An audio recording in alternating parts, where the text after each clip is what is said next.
Hello everybody, just coming back with a wonderfully minimalistic and low budget video of a beautiful rifle that I just picked up not too long ago on a completely filthy couch that just happens to be one of my favorite places. But yes, this is a Geissele Super Duty rifle.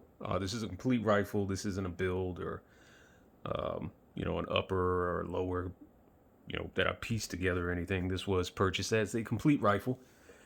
And yeah, I'm just going to talk about it a little bit real quick.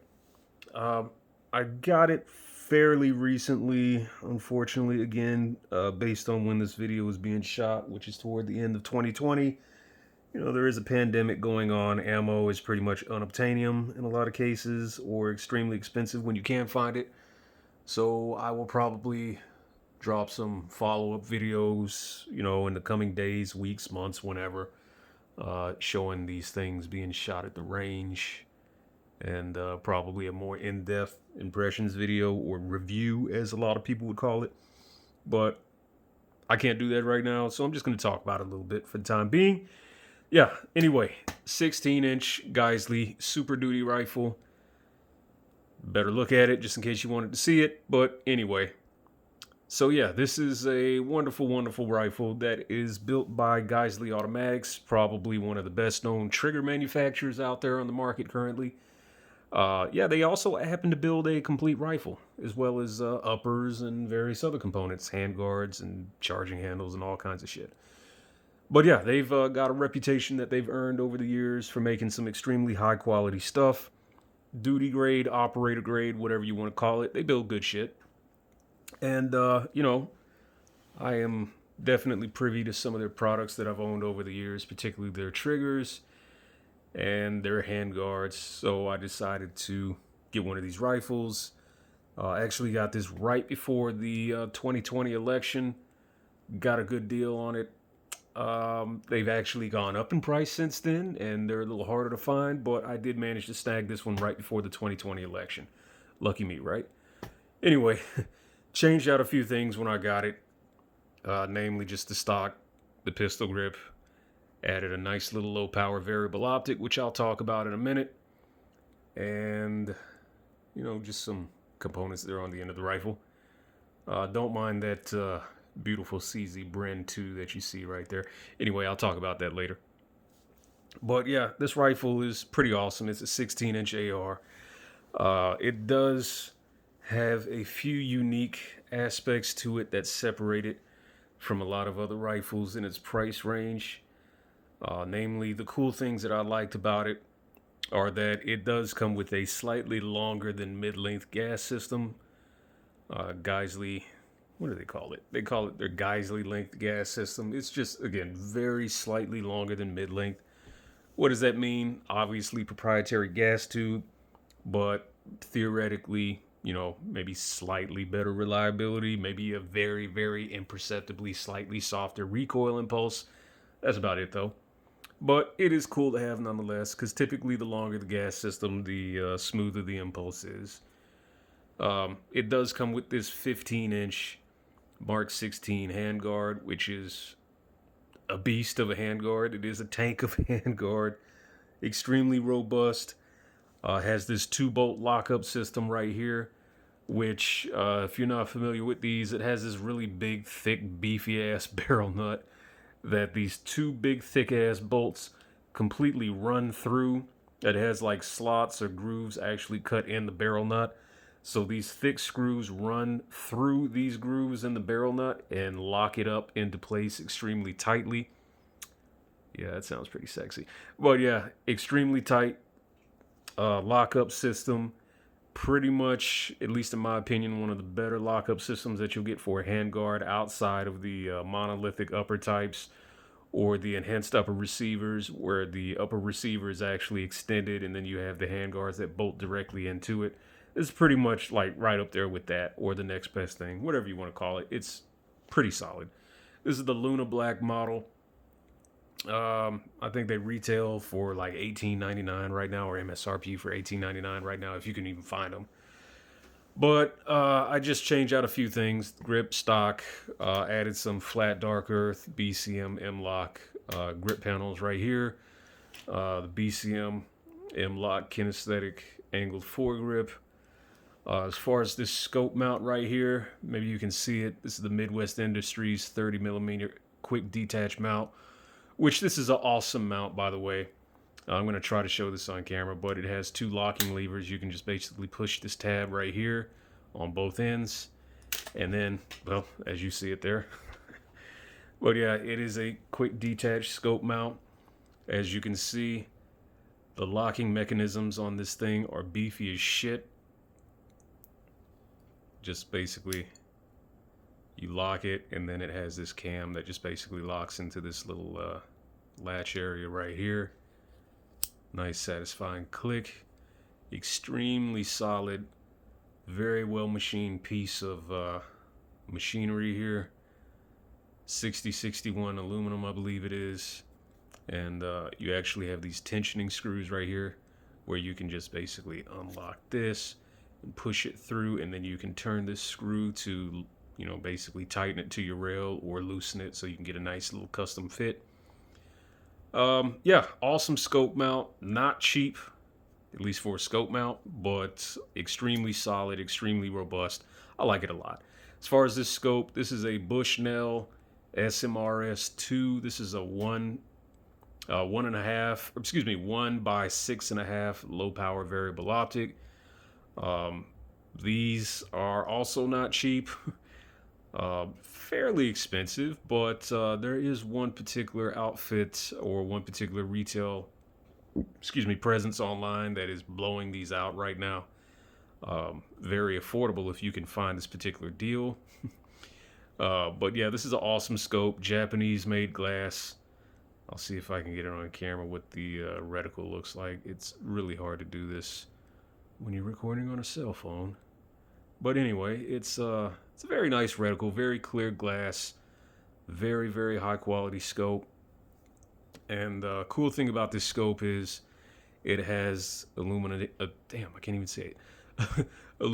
adjustment dials, which have a off position between each setting. So it actually has a couple night vision settings too, but it goes all the way up to 9, as you can see. And then if it comes through clearly, that's night vision 1, night vision 2, but there are off settings between each illumination setting that you can get to, like a little half setting, like right here. It's actually off, and then when you put it on a number, it's on. As you can see, it's illuminated right there. It's really hard to come across on this camera, but I'm doing the best I can. But yeah, the scope mount is awesome, extremely robust, and the scope is also awesome. And comes in flat dark earth, which is one reason why I got it, because it's pretty sweet. So yeah, I got this nice low power variable optic on here, and just to show how the quick detach feature works, just lock it 1, lock it 2, and you're good. It is completely solid, holds 0 every time you remove it and replace it. Again, it does hold 0 when you remove it and replace it. Very robust. It is quite awesome. Just not cheap. The rifle itself actually comes with the, just do a safety check for everybody here. Clear chamber, as you can see. Anyway, it does come with the SSE enhanced lightning trigger. It's a 2-stage trigger. It's very, very light. Light take up right here. And then I'll just see if I can capture how awesome this break is on camera. Yes. That is quite awesome. I'll see if I can get the reset here. All right, reset, very short. There it is. Quite nice. Very, very nice. So, good thing about this rifle, just put my little magazine back in here. Good thing about this rifle is it does have some enhancements to it over other rifles that are in its price range, like say BCMs, Daniel Defenses. I would probably argue that even though this rifle is, I guess you could say, in its respective price range, or in those rifles' respective price range or category, this one has some enhancements to it that kind of set it apart from the other guys. Namely that it does have an enhanced bolt carrier group, which I will show here in just a second. So most people don't really tend to get too excited when talking about bolt carrier groups, but Geissele made a real winner here. This is what they consider their Reliability Enhanced Bolt Carrier Group, REBCG, as you can see, engraved on the bolt carrier group. I guess the main things about it are Geissele is known for their quality control, extremely high quality control. They do a good job on basically everything.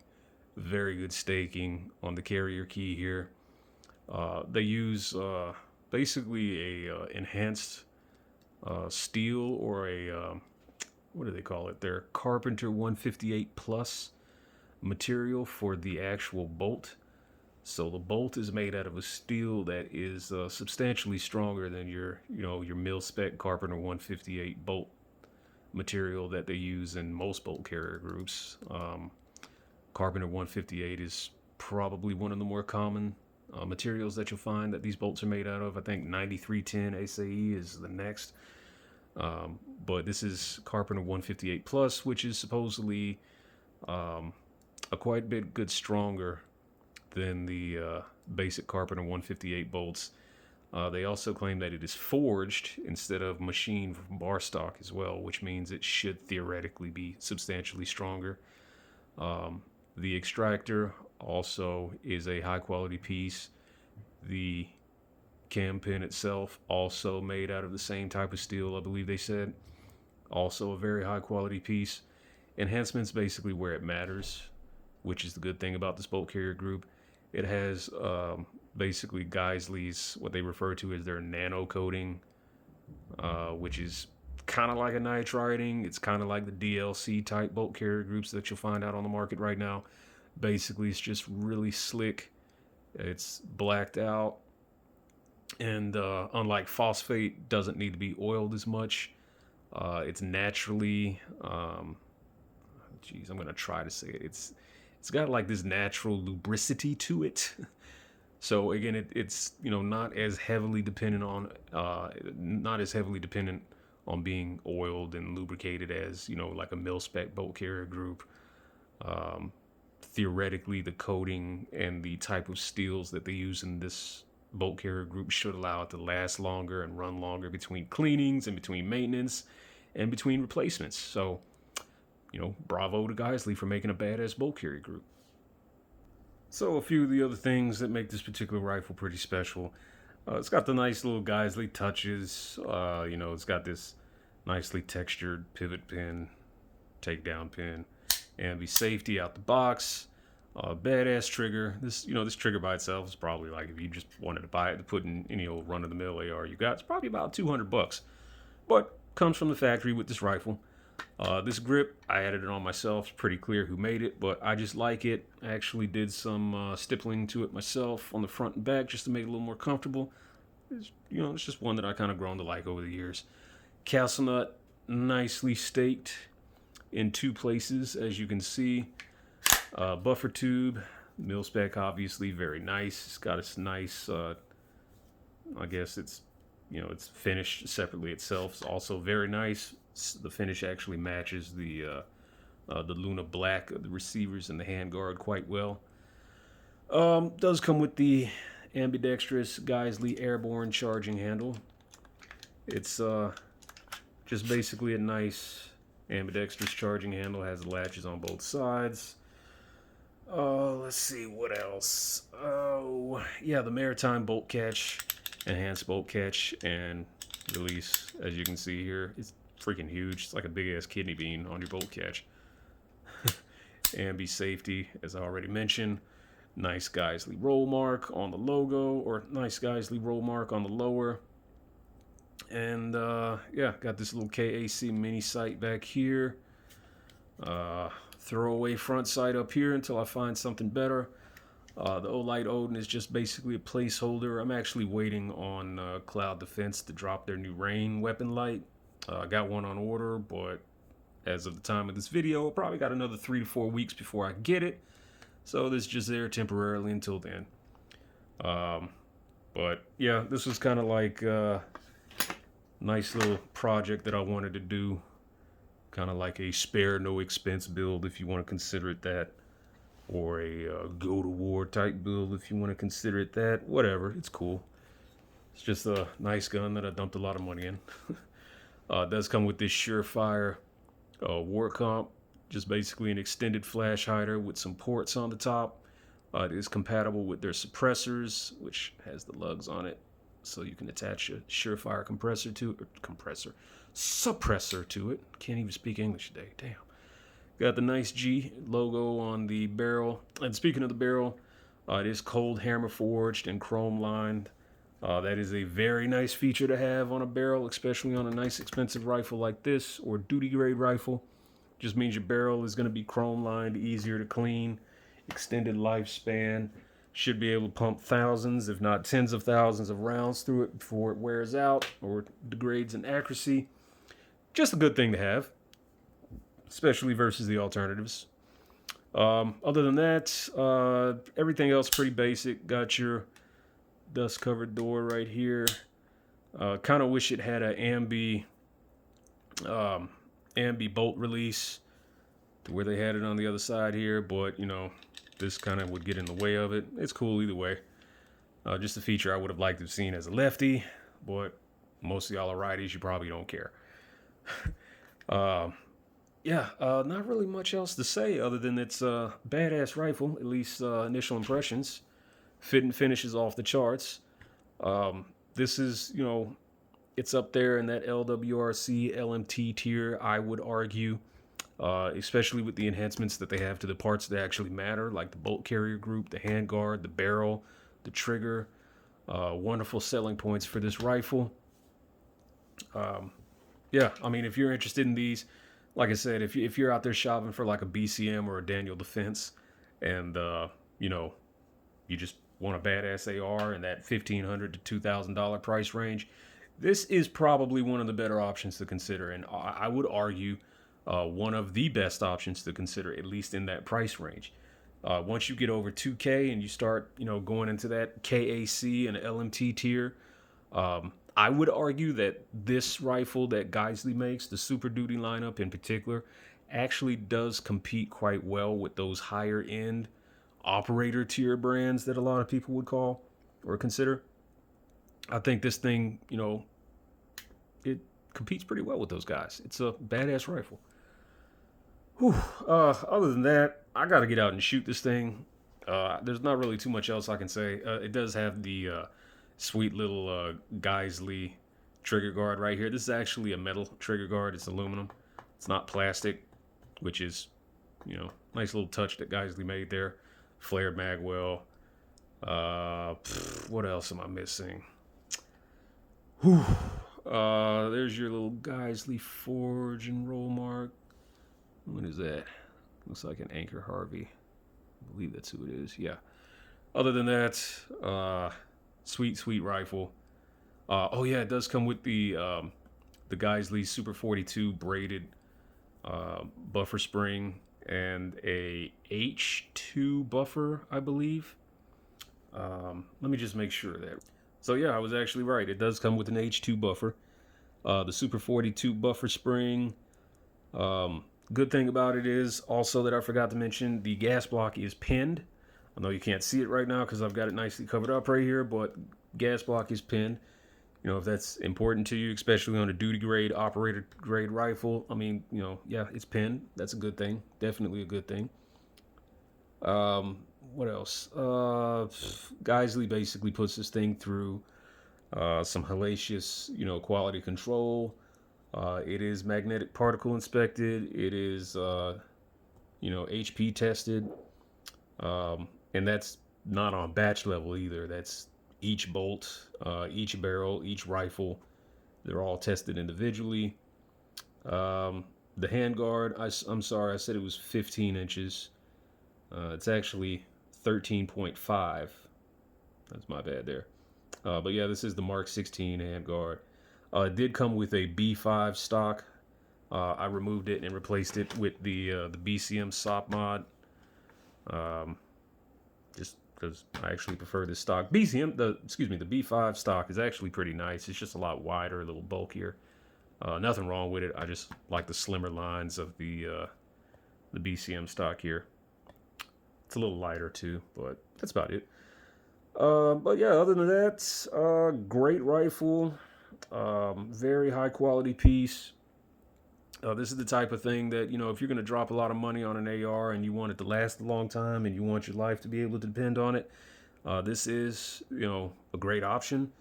If you're looking at BCMs and Daniel defenses and, things in that range right there, this is definitely an option to consider.